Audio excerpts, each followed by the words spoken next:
Reading Rainbow is made possible by a grant from Dayton-Hudson Corporation on behalf of Target, Mervyn's, Dayton-Hudson Department Store Company, and Lechmere. This station and other public television stations, the Carnegie Corporation of New York, and the National Science Foundation.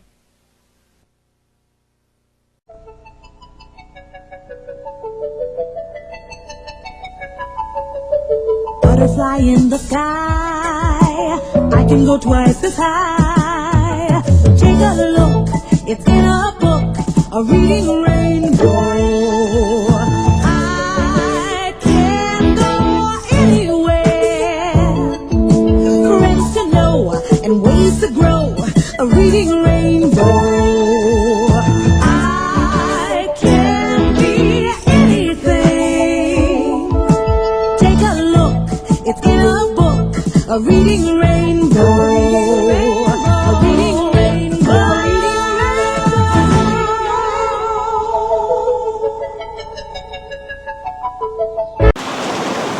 At the seashore, there are millions of stories, and books can help you find them.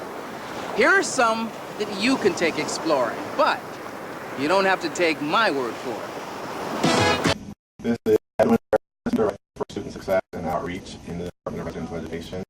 And the book I have chosen is Chicken Soup for the College Soul. And the reason I chose this book is that it's not applicable for students and what they're going through, residents and advice, what they're going through on a daily basis. It's also applicable to staff and some of the things that we do on a daily basis. So if dealing with parents, dealing with difficult students, dealing with you as RAs, and you get something in for the soul that will either give you a to forward and help you in your journey. Hi, my name is Amanda Dime, and I'm the Residence Director for Monroe and Belden Racine Halls. I picked the Dirty Girls Social Club. Don't judge a book by its cover.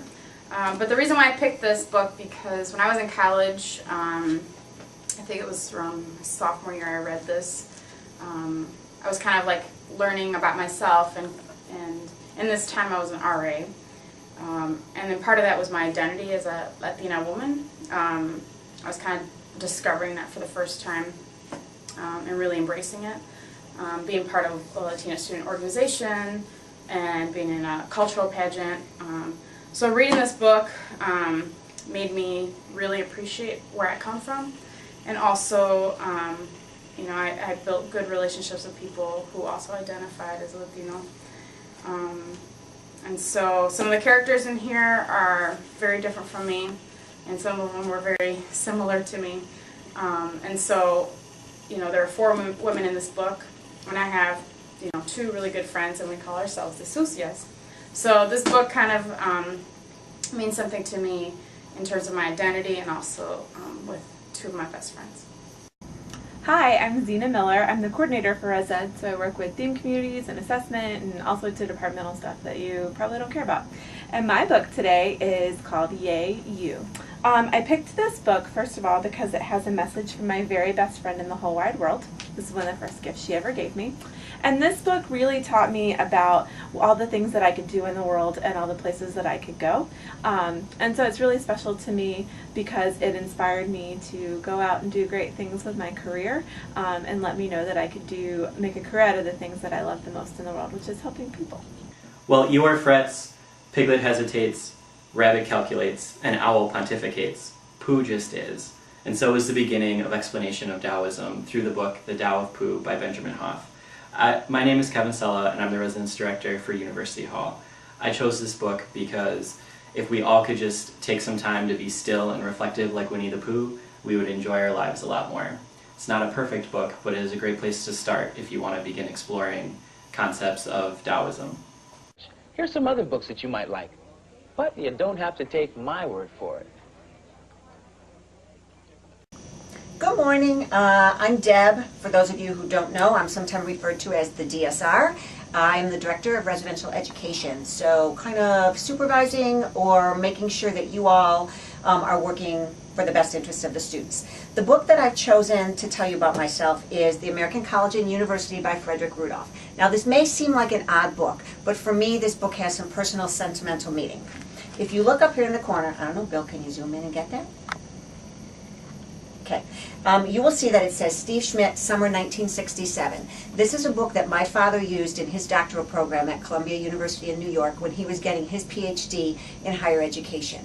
When I went and got my graduate degree at Loyola, yes, the other Catholic school in the city, he passed this book down to me. And this is kind of a book that, at least back in my day, in the 80s when I went to grad school, this was sort of a book that everyone read. And so for me, it really holds a lot of meaning because it came from my father, and I love my father, and both my parents were in higher ed, so it means a lot. So I hope you all have a great year.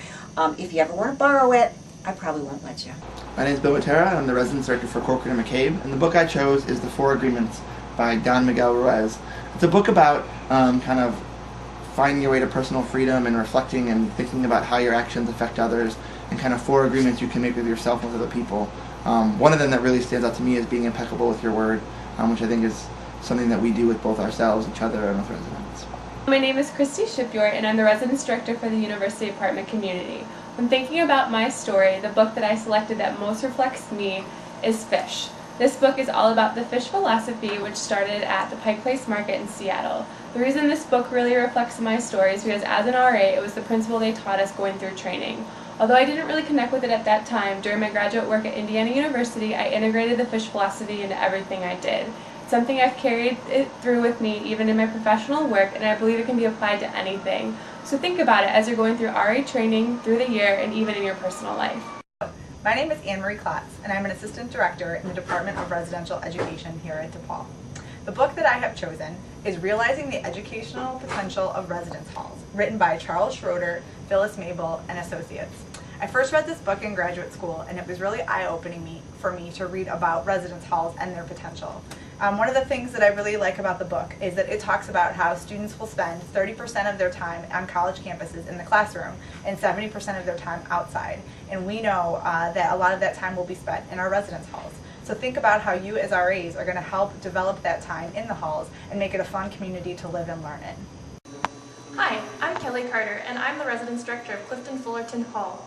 I'm here today to tell you about a book called Influence, Science, and Practice. I first discovered this book in graduate school when I was taking a course on persuasion theory, and although it seems a little odd to pick this book to help explain my journey in higher ed and especially within housing, it really has a lot of relevant principles that talk about commitment and consistency, the power of the liking factor, the power of authority, and the power of really just dedicating yourself to gaining knowledge, so having some kind of like intellectual influence on folks.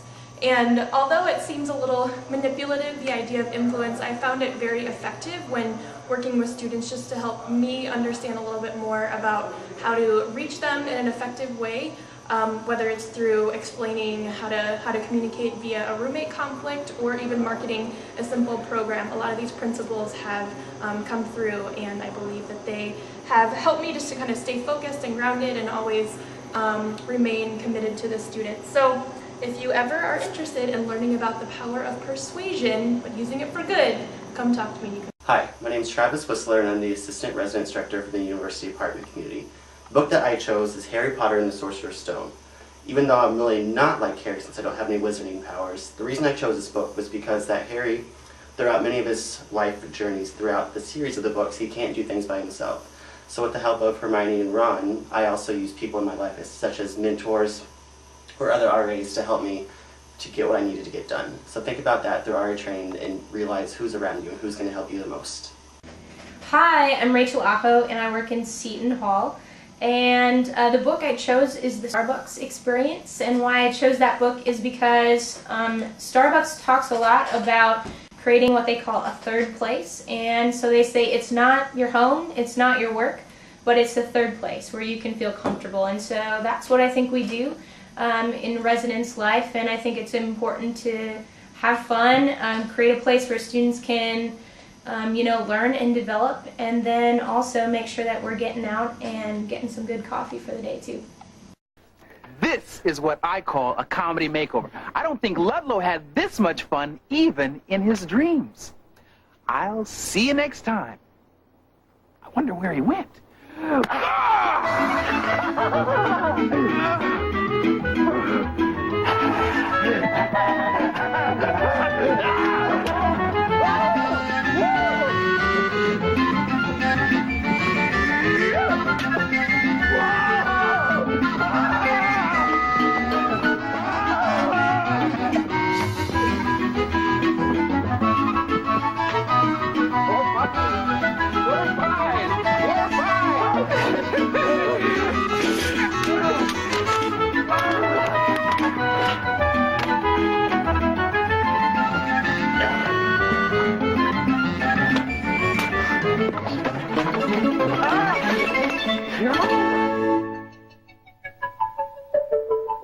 butterfly in the sky.